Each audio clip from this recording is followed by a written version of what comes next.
Hey, welcome to the Shoe Geeks July episode, Inside Running Podcast. Thanks for joining me, Tom, which is pretty rare. You don't always join us on these podcasts. Sometimes you don't show up at the meetings at all. How are you going over there in Sydney? Once. I missed one meeting. It's the last meeting. Yeah. It wasn't good. I'm good. Enjoying a bit of sun in Sydney for once. Yesterday was a really nice day, which was rare. And Julian over in Geelong, how you going, mate? Or Torquay, wherever you are. Close enough. Yep. It's good. It's no sun down here, but it's still nice to be running. Did more Ks this month. Did a couple of races. Tommy did more Ks and did some races, so maybe a little more content this month. Tom ran. What did you run? You ran this like a downhill 11.9K event yesterday. Is that right? Yeah, so it's supposed to be 11. It's probably just a touch over 11, but Sutherland to surf. It's like it's normally a good lead-in race for City to surf. So it's just Sutherland to Cronulla, and it's a big net downhill. Everyone runs pretty fast on that course because it's mostly down. There's a few little ups, but they're like gradual and. Yeah, it's quick course. A lot of people claim their 10K going through 10K is their PB on that course, which is a bit. And considering this episode is sponsored, it's endorsed, we're going through the ASICS Metaspeed Sky, and Edge range today, and other ASICS shoes. Did you wear your ASICS yesterday, Tom? Yeah, I did. I wore the Edge. Fantastic. And Julie, you didn't get the Edge, did you? No, we were given the option of picking Edge or Sky, and just based off the last model, I really preferred the Sky over the Edge, the feel anyway. So I picked the Sky this time around as well. And then since I made this selection, we got both models in store, and I got to kind of try them on together. And I'm glad I picked the Sky. Yeah, look, there's been much interest in them as well. I can see a bit of media has popped up with the Metaspeed range. It definitely was after Gold Coast Marathon when they gave a lot of the elites were given a pair basically, or they could get a pair if they wanted for free. And so you saw them on a lot of feed up there, and then they marketed pretty hard, like put ads on the broadcast, the stream. But from a retail perspective, I think we got 5 pairs of one model and 4 pairs of the other, and the sizing was all over the shop. So you had to be pretty lucky to actually find the right size. We are lucky to have them as well, but it was nice running through them. I've worn them about 4 times already now for different purposes. So I haven't worn the Edge. Tommy, you've done both. Is that right? You've worn both? Yeah. I only wore the Sky once. I've worn the Edge 3 times now. Well, tell us now. Should we talk about it? Yeah. Yeah. Well, can you tell us, Tommy? You've worn them both. I could start with you, and you know the metrics pretty well. So I was looking forward to trying the Edge when I heard that it was quite different from version 1, because version 1 was lower stack, more of a kind of a more minimal type super shoe, but I kind of like the sound of just more foam. So I got the Edge, and I was lucky enough to get the Sky as well soon after from Jace from ASICS. So I decided when I first got them, I decided to do a session where I'd wear both, just because I was curious to feel the difference. So I ran what I did 2 by 10 minutes, kind of at it was a tempo probably like between, like effort wise, it wasn't high effort. It was probably between half marathon and marathon effort. And I think the first 10 in Sky, second 10 in Edge, and they're similar, but I would say like they're not dramatically different. The foam, it's the same foam, so you kind of get that same sort of density of material under your foot, but it's more to do with you can feel the slight difference in geometry and the slight difference in the plate position. So my perception was the Sky felt like it would suit maybe someone more forefoot dominant, up on their forefoot, using all that forefoot cushion. A bit more aggressive as well. Like it felt, as you guys, you said, Nira, it felt like almost a negative drop. Like it doesn't feel like there's much under the heel. So it probably works better when you're up onto the forefoot. There you go. So that's it. So this is really interesting. This, like you mentioned through here, when you place the shoe on, I know it's got the specs are 39 mil at the rear and 34 at the forefoot. There's no way that aesthetically it appears that way, but this is quite a high sidewall through here, through the midfoot, so it is a bit deceptive. But perceptually, all the geometry, when you place your foot in, it does not feel like it has a 4 mil or 5 mil pitch in it at all. No, it almost feels negative drop. If you're standing in it, it feels like you're rocking back onto the heel because there's so much on the forefoot.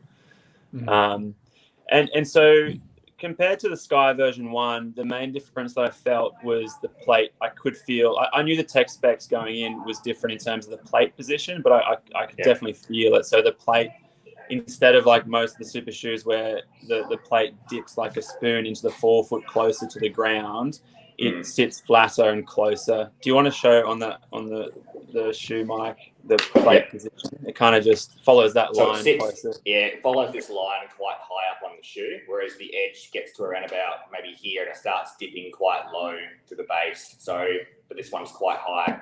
And look, the concept of that was built on having a higher pitch and a lower plate to try and fit the rocker further back on the edge to suit a person who had like a higher frequency of stride or higher cadence. Whereas the Sky was hypothetically designed to try and accommodate someone with a higher length of stride or longer length of stride with less of a cadence attached to it. Now, I'm not sure whether that sits true or not. It definitely makes you, if you wear the Sky, it makes you want to take a longer stride. And if you wear a cadence, it makes you want to take a higher cadence comparatively to each other, would be my guess. But I'm not sure if it accommodates that. Tom ran in them. Do you feel like it changes your gait, Tom? No. It doesn't change my gait or change the way I want to change my gait. I don't think for like an experienced runner who's got their gait in tune and have got that movement pattern down pat, they're not going to want to change their gait, and they're not, I don't know if I just was basically, I was interacting with it differently with the same gait, obviously. And to me, and I don't know, I don't know what I really label myself as. I'm not really extreme either way, I don't think, but I would just gravitate towards the higher pitch and the less stiffness as well. The two things I found with it was, you had the lower drop, but it's also stiffer. So the combination of like that shoe not bending, it didn't feel like it bent as much, and it was lower drop. It did feel like it was more aggressive on the foot. Did you find it tough to get over that rocker? Did you find it tough to get over that rocker on the Sky? Yeah, I had the same perception as you. I think when you mentioned that, I found like it. Yeah, it was kind of like, I don't know, it was like this tipping point. It was like I was working a bit harder to get the rocket to actually do its thing. And it is a lot more aggressive than Sky V1 right at the tip in terms of the rocket. I just found that if I was at pace and I hit the shoe further down through here-ish, it worked really well. But if I hit it back here, I felt like I had to get up and over the plate. Definitely. Yeah. So as soon as I threw the edge on after wearing the Sky, it just felt like less shoe on my foot. I was like less aware of the shoe. And so like when people ask me about what the comparison, I'd kind of do compare it to like a little bit like Alpha Fly and Vaporfly. The Sky, I feel like the Sky's a little bit more like the Alpha, and the Edge a bit more like the Vaporfly. And the other thing which I felt was like you actually feel at the foot level the plate, so it just didn't feel as soft and plush in the forefoot in the Sky because the plate is closer to the foot. So they're the main differences. I enjoyed them both. Like they're both great. But do you think there's a need for both? Do you reckon there's obviously they don't feel dramatically different. Do you reckon they could have got away with one, or do you think it's just essentially trying to create two similar to the Alpha Fly and the Alpha Fly and the Vaporfly? I function in them very differently, at least perceptually. And my stride length is longer, and it's definitely a slower cadence rate in those two shoes compared to Vaporfly and Alpha Fly. These, I'm looking forward to seeing the Edge to see if there's a large influence or difference between the two. I wouldn't think so. But yeah, do you think there's a market for two? There is. The issue is, I think there probably is, but the issue is like people figuring out which shoe is for them. I think that's the main issue. Like, I don't think it's as simple as saying, okay, I got a long stride, I'm a Sky guy. I think I think there probably is a place for both, depending on how that runner, what sort of things they're looking for out of the shoe. But it's just tricky that just people need to try them on, I guess, and have just figuring out why they would use one over the other is the tricky part. That's a good point. I think like the marketing campaign around how to sell them from ASICS or who's it suited to, it kind of forgets that people are different and people have different preferences. And if everyone just bought a shoe on what worked on paper, then everyone would wear the Alpha Fly because it's got the most amount of economy benefit to it. But not everyone likes running in certain shoes and certain feels, and we all like different things. So I think the whole, although they've done well trying to segment the shoes and polarize them into two different sort of gait patterns or two different types of runners, which no other companies really tried to do that, I guess, or at least call it out in their marketing. It doesn't really work in practice, in my mind. These two shoes feel the Plus series feel closer together, no doubt, Tom, than what the original Edge and the V1 Sky. Yeah, they were definitely quite different, weren't they? Yeah. I never tried the first Edge, but from what I've heard, they're very different. Yeah. So the Sky Plus weighs about 205 grams, so it's nice and lightweight. It's meant to have 39, 34.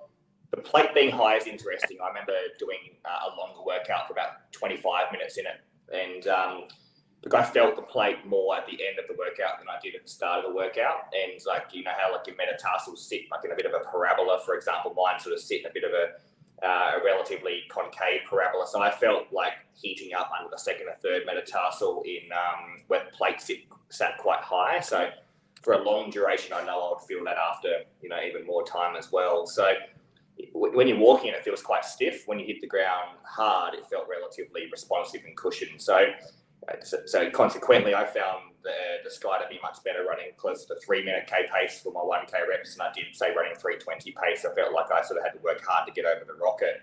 The toe box is an upgrade, I think, in terms of just volume compared to the V1.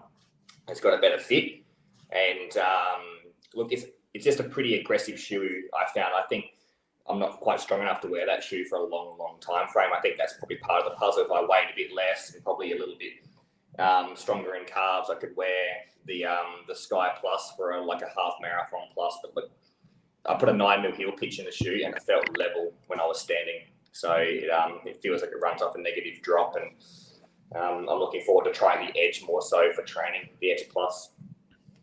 The thing that I really love, I've done one workout in the shoe now. It was what was it actually? It was a threshold type run. I think it was 4 by 6 minutes, maybe. Just my first sort of threshold run back. And I loved how stable it was compared to other super shoes. It must be, I'm not exactly sure, but the platform underneath is a little broader than others. And the lockdown in the upper was as good as any super shoe that I've ever put on. I thought they've improved that dramatically since the first version. There's like a quarter of a size longer, a little bit more flex in the upper, so my foot doesn't get just cramped like it did in V1. And I went like this, where I do workouts, I go around corners, I run on dirt, I'm on corrugated roads, and I haven't felt anything that stable from the super shoe range. Every other brand, like when I go around corners, I've got to slow down. I feel like I'm quite wonky. Whereas this, I could turn corners aggressively and feel really safe. So it's really stable, isn't it? Yeah. So if you've got races with hairpin turns or with patches where you're going through tight corners, or even if you're doing a little bit of a slight trail section to the race, then I think this would be my choice out of the other super shoes. And I've worn pretty much every one now. And so this is right up there in terms of stability. And I loved how I could put all my force into the foam up front. And I think it was the plate being high, but I felt like I didn't compress the foam at all. Yeah, that's right. a lot of the other shoes, I feel like I'm sort of bottoming out or I'm sinking one way or the other because of how soft the foam is. But I could just push through this foam and know that my foot was staying really stable and I was getting a great almost lever back. So I think I might have to use a heel wedge in it like you guys. But I really like it. It's going to play a part in my rotation where a lot of other super shoes won't. Look, it's interesting that they went quite different. Like, I'm surprised they didn't make the one version shoe and nail it by having maybe a 34 forefoot, a 39 rear foot, and potentially the plate that's currently in the Edge Plus. So I guess the V1 with the new flat flown turbo would be an upgrade from the previous Sky version, which you loved, didn't you, Tom? And we've seen other athletes. We've seen some examples where whether it's because they hadn't worn the new shoe, that Christian Blumfeld, the Ironman for his Breaking 7 project or Breaking 8 project, I think it was. He wore the version 1 Sky. He was more economical when he's testing compared to the Edge Plus and the Sky Plus. So whether that 4-foot foam, Tom, in the Edge, do you miss that extra few millimeters of 4-foot foam in the Edge Plus? Do you think that would be an ideal scenario between the two shoes? Yeah, I don't know. Now, I need to wear maybe the version 1 again because I haven't killed that yet, but I kind of have this feeling that I'm the same as him and I might prefer the V1 over both the Sky Plus and the Edge Plus because it is kind of like a mix between them. But all three, I think, are stable as well. Like they're all probably because the foam isn't marshmallow soft. It's stable in the front or playing side to side. You're not people that sort of pronate heavily or supinate heavily. It's kind of just balanced that out a bit and doesn't accentuate it. Yeah. All right. I reckon we nailed it, boys. What do we think? Happy with the shoe? Going to keep wearing it? You wore it for a race. If you're wearing a shoe for a race, it's got to be good. Yeah, it's the only other shoe I'd probably wear apart from Vaporfly. From the shoes I've had, Because you haven't matured enough to appreciate the Alpha yet. No, I'm not. I'm not there. I don't need. I've still got enough ability in my tendons and body to use a real racing shoe. Well, you require a bit more tendon ability wearing the new Metaspeed Sky Plus. That's for sure. All right. What else you been wearing, Tom? Just quickly roll through a couple of training shoes. I wore the Streak Fly. That was exciting. So tell us about it. I've had it for like a couple of months, but I don't know, whenever it came out. But because I'm coming back from this foot injury, and I've had like colds and whatever, lots of crap going on. I haven't been able to use it, so I finally got around to it last week. I did a Geeks quarters in it, so it's kind of like I haven't done that volume at that intensity for a while, like this year, and I wore that shoe, and it was fun. It was fun. It was not on the track. On the track. Yeah, on a track. Yeah, so I went down to a synthetic track and did it. Yeah. So basically, I would not use that shoe for a 5 or 10K race. I still would use, which is what it's marketed for. I would still use a Vaporfly. Yeah. Although it's lighter, you don't get the same pop. You don't get that 4-foot rocker feel, that amazing pop that you get out of one of these higher stack ones. But it was it's going to be a fun training shoe. It was nice and light. It was soft. It had a little bit of pop, but the issue with the lack of propulsion, I think, was just from the extreme flexibility of the sole. So I think there's a sweet spot. Would you train in it? Would you train in it over the Streak 6? I know you wore the Streak 6. Yeah, I think so. Yeah. I think it's more forgiving. I think it's kind of like a really it's a soft Streak 6, or it's kind of like a new age Lunar Racer. Softer than both. Some people might find it a little bit too mushy. Maybe a bit like some people found the Peg Turbo a little bit not good for faster running because it was not I didn't find it that poppy. But I found it fine at pace. But the flexibility, I do think there's like a sweet spot of flexibility for every person and every pace. And so running at that pace in a soft shoe with that much flexibility, I could actually feel my foot like working quite hard. And the next day I had like bad foot DOMs. Like my muscles in my feet were like really sore just from all the movement, and because they were just being used more because their toes were obviously bending back their full range of motion. But like, having said that, I know that a lot of people that have wore the New Balance Pacer, which is kind of like New Balance's version of a low stack racer, they found that too stiff because there's apparently a carbon plate full length, and some people were like, yeah, it's so stiff that it can only run really fast, and otherwise it just feels a bit harsh. I don't know if you've worn it. You guys have worn that one, but Bree has a pair. So it's fine. Bree's got a pair. She loves them actually. Okay. Yeah, she loves those firm, responsive type flats, and did a workout on the treadmill in them and also on the oval. I think the Adidas had the Pro, not the Adios Pro, but they had the Pro, didn't they? That was the lower stacked version. The plate was quite superficial. You could feel the shoe to be stiff without having a traditionally high midsole like the Pro. And I found putting that on doing strides was a very stiff shoe for not as much foam around either side of the plate. So, but if you're really lightweight, maybe, I don't know. Yeah, it was definitely fun being in a light shoe. I think some people could do like, being lower stack, like more cross country or just courses where a bit more uneven surfaces where you're not at risk of spraining your ankle in a high stack. Yeah. What else? So that was fun. I'll use that more for sessions. I'll use that for sessions maybe around White Fence at Centennial. Yeah. When I get back to those at some point. Yeah. And other than that, just training shoes, just the Kayano Light 3, which has been Tell good. Us about that, Tom. So Kayano Light is 6. That's it. I think you spoke about it last week, didn't you?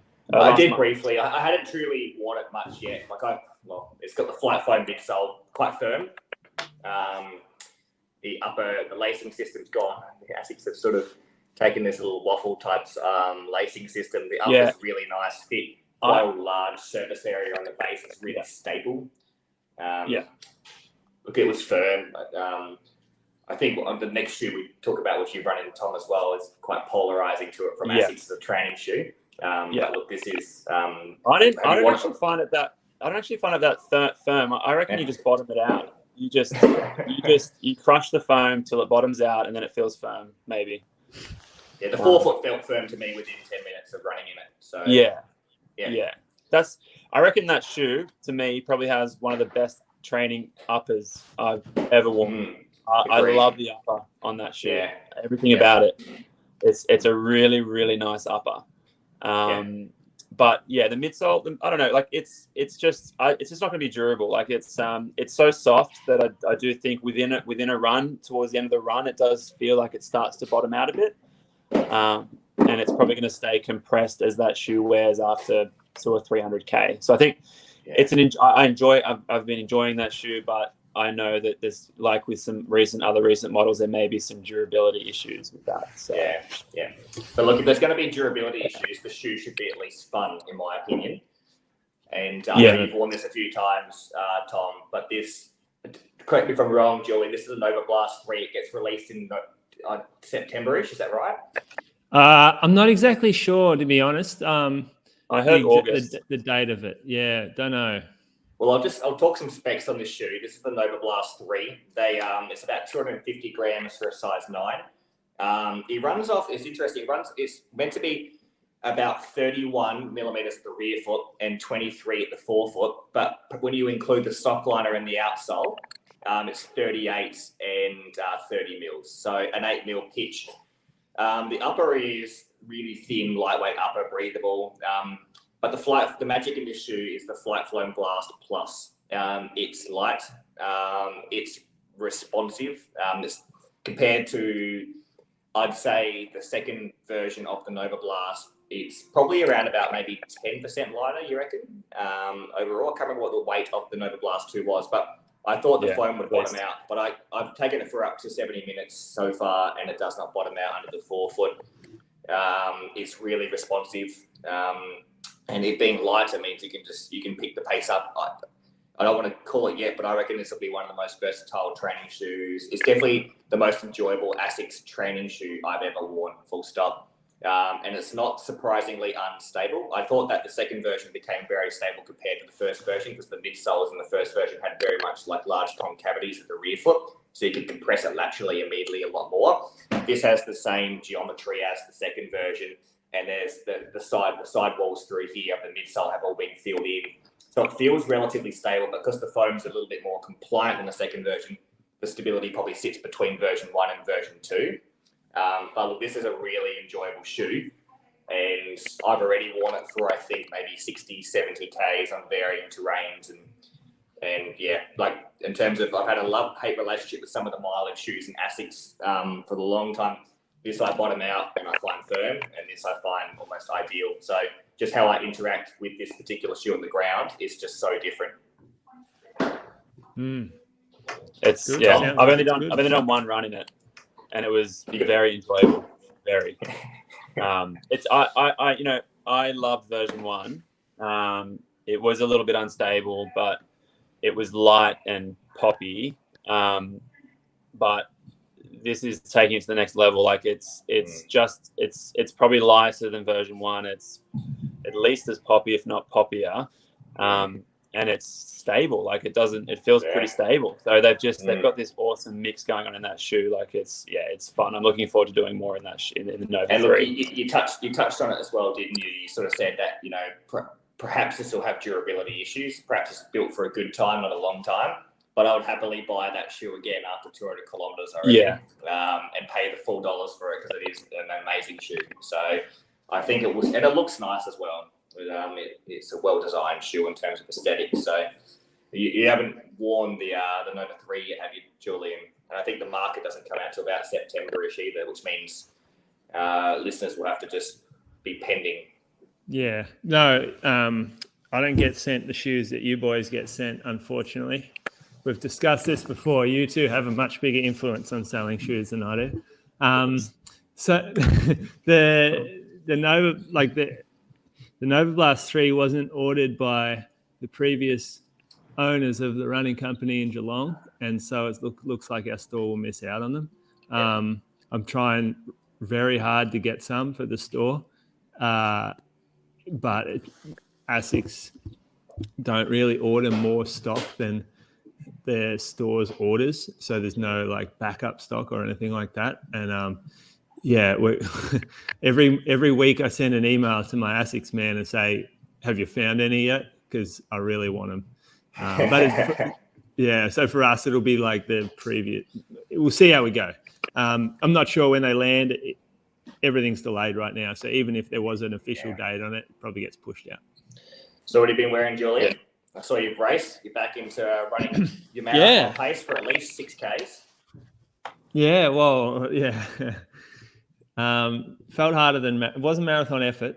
Might have been marathon pace. I've been wearing a heap of shoes. One of the most fun things about doing more mileage is you get to put more shoes on your feet. And I've been cycling through different workout shoes. I think in my time off, I looked at all the super shoes I had lying around and thought, gee, I don't give many of these a run. Like I normally just revert to Alpha Fly and do my workout in them.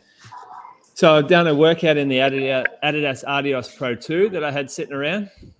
What do you think? Felt pretty good. I mean, pretty snappy, laterally unstable, like you feel, Nitter. The foam feels pretty good. The fit's pretty good, but doesn't blow me away. Did a workout in the Metaspeed Sky, which I found had some really good qualities that the other shoes didn't have. So I'm going to use that more often. In my jogging shoes, I've started to wear more shoe as the mileage has increased. So I've got away from the Ultra, the zero drop shoe, and I've started to go a little bit bigger. So I've gone back to the Nike Invincible for a lot of easier days. And this shoe is just a delight to run in. It is incredibly nice under the forefoot when you're just cruising along. And most of my running is at very slow paces now, and it's just a delight. There's enough stiffness in it where you do get like a bit of rocker and a bit of propulsion, but it's not aggressive or sort of unpleasant like some of the super rigid jogging shoes are. So the Invincible has been really fun. I've still been jogging in my On Cloud Monsters. They're holding up well so far. I've been jogging in this shoe, which is the New Balance Super Comp Trainer. This was, I mean, I couldn't see everyone else around me getting them and loving them without me getting a pair. So I grabbed a pair, and I'd actually tried to do a workout in it the first time I got it, but it was just too much shoe. It was a bit too thick. It was a little bit too spongy, too unstable on the corners.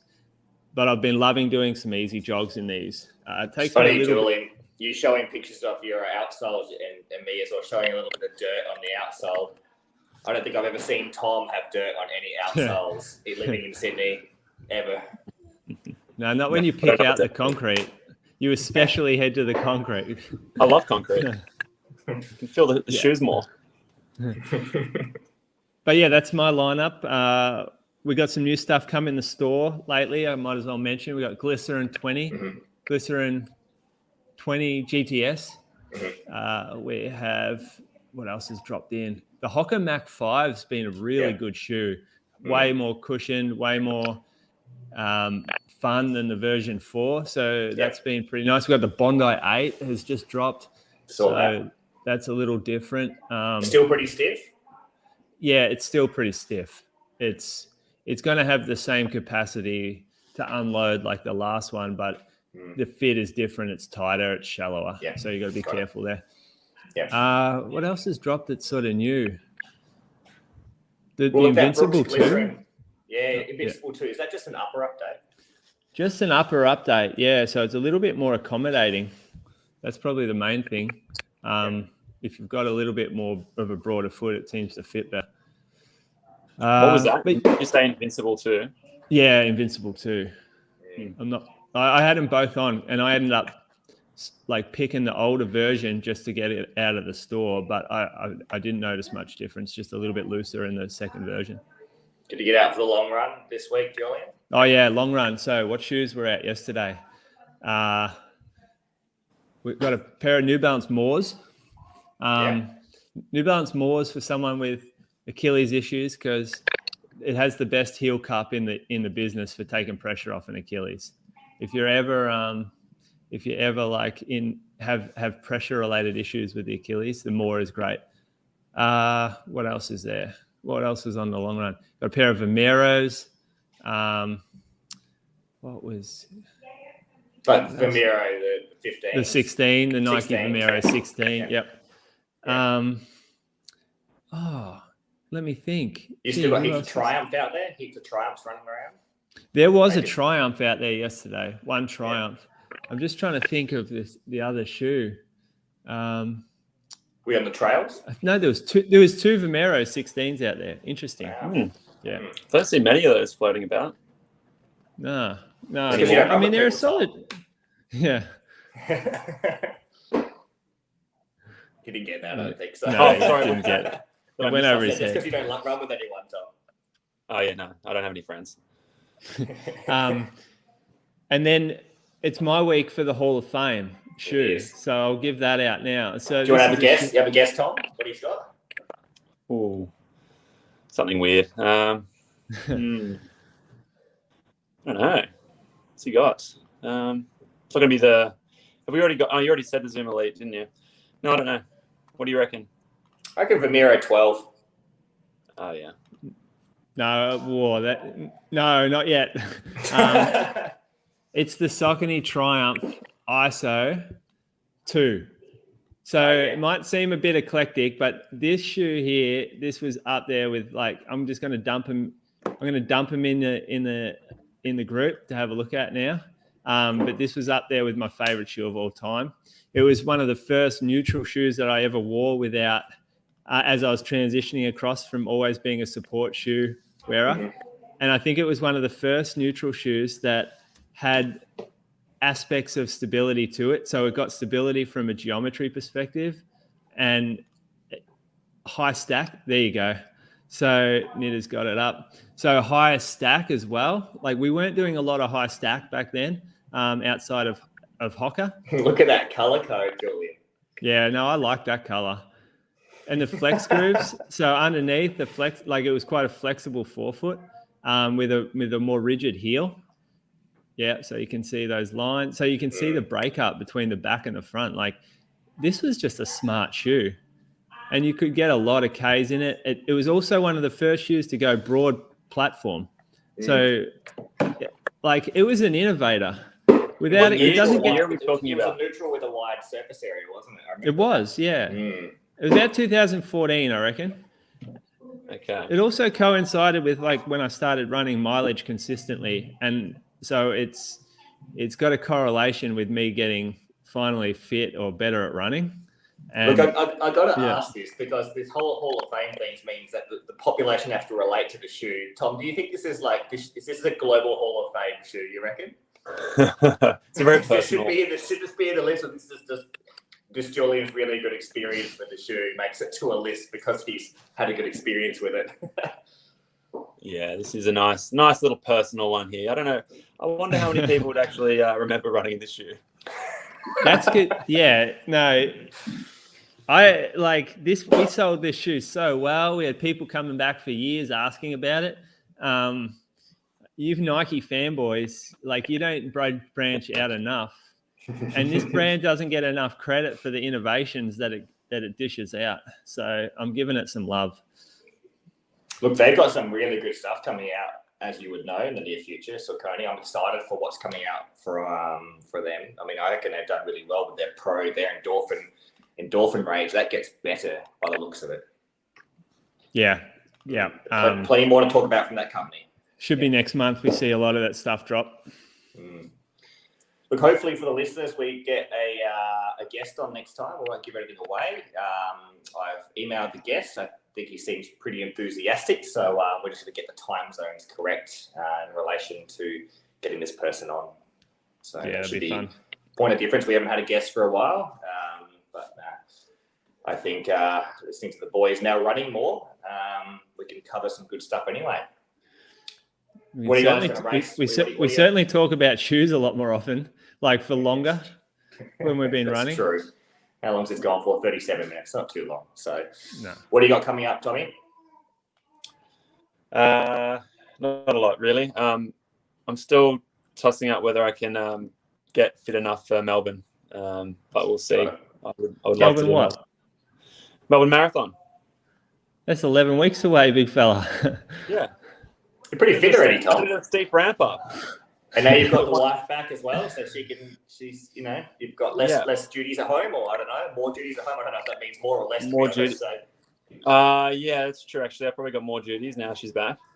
But no, yeah. No, that's fine. I can do a quick 11-week ramp up, easy.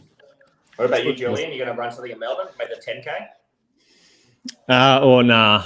I'll just go up. I like watching Melbourne. It's a good day out on the side of the road, handing some drinks, maybe doing some cheers.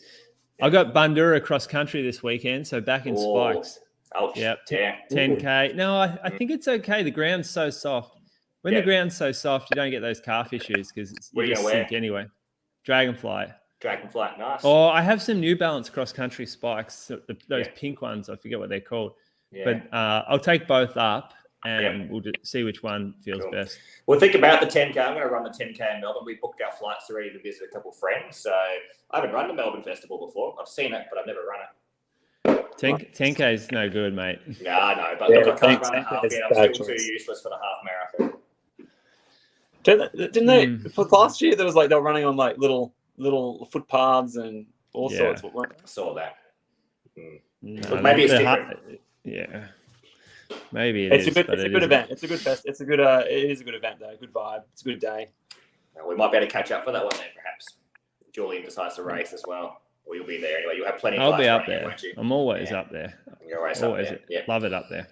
Yeah. Cheers, Tommy, as he comes past in first or second position. Hopefully. I don't want to bet against Tom. He seems pretty fit from that first race up. Isn't he confident? Isn't he a little bit just smug sitting here 11 weeks out from a marathon? Not smug. I think it's a bit ridiculous, but I'm going to try. Yeah. Well, look, you might as well. You don't think you lose all that fitness that you had from last year. So.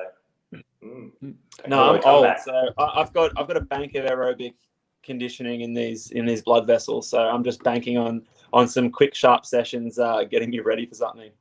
Look, what do you think? Do you think Alpha Flight 2 will be out before then, you reckon, Julian? He'll adjust to Yeah, we'll be in them. He won't be. He'll love that big rear foot rocker on it. He'll be like, yeah, that's my shoe. Alpha Flight 2 looks terrible. Hey, Tom, guess what I got in store late last week, Friday? Nike socks. For what? Nike socks in store. Nike socks. These new Nike socks are so good. So I got my first 10 pairs. I got a fair few the other day, maybe 3 months ago, and I can tell they're going to last for like 2 years without a hole. The ones I got from you are like totally fine. Look at these socks. Not a sign of a hole. Check these socks out. I'm just going to get my foot. That's Zara socks. That's a Chris Oh my goodness! Right? That's what I run with. You run in those? I run in them. Yeah, absolutely. Nina, I'm surprised you don't have your under 18 athletes' faces on there. Yeah, that's true. Actually, who is it? The national champion? Just because you've got no juniors that like running up with the any of our juniors that are listening to this, they should definitely they'll make his year, they'll make his life just a Christmas present. Their faces on a pair of socks that he can wear. He'd love that.